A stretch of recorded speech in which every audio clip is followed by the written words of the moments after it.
দিকে। একদিকে গ্রীষ্মের প্রখর দাবদাহ, অন্যদিকে লোকসভা নির্বাচন, যা নিয়ে চারিদিকে একেবারে গরমা গরম আবহাওয়া। আর এরই মাঝে চলছে শেষ মুহূর্তের নির্বাচনী প্রচার। আজ রাজ্যের মুখ্যমন্ত্রী ডাক্তার মানিক সাহা দক্ষিণ ত্রিপুরা জেলার ঋষ্যমুখে যান নির্বাচনী জনসমাবেশে। সেখানে জনগণের উপস্থিতি ছিল চোখে পড়ার মতো। লোকসভা ভোটের আগে ফের রেকর্ড গড়ল ভারতের শেয়ার বাজার। নিফটি সূচক বৃদ্ধিতে খুশি ভারতীয় ব্যবসায়ীরা। সকালে ৭৫,০০০-এর গণ্ডি ছাড়িয়েছে শেয়ার বাজার।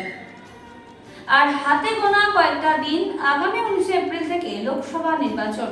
আর তার ঠিক আগেই নিরাপত্তা বাড়ানো হলো মুখ্য নির্বাচন কমিশনার রাজীব কুমারের। তার উপর হামলার আশঙ্কা আছে, তাই এই পদক্ষেপ। তাই তিনি কেন্দ্রের জেড ক্যাটাগরির নিরাপত্তা পাবেন।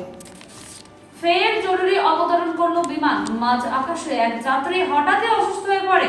বুকের যন্ত্রণায় ছটফট করতে শুরু করে ওই যাত্রী। অবস্থার গুরুতর বুঝে জরুরি অবতরণ করে চালক। এরপর তড়িঘড়ি ওই যাত্রীকে বিমান থেকে নামিয়ে ভিআইপি রোডের একটি বেসরকারি হাসপাতালে ভর্তি করা হয়। বিমান চালকের তৎপরতায় প্রাণ বাঁচে ওই ব্যক্তি। এখন এই পর্যন্তই, ফিরে আসছি পরবর্তী খবর নিয়ে।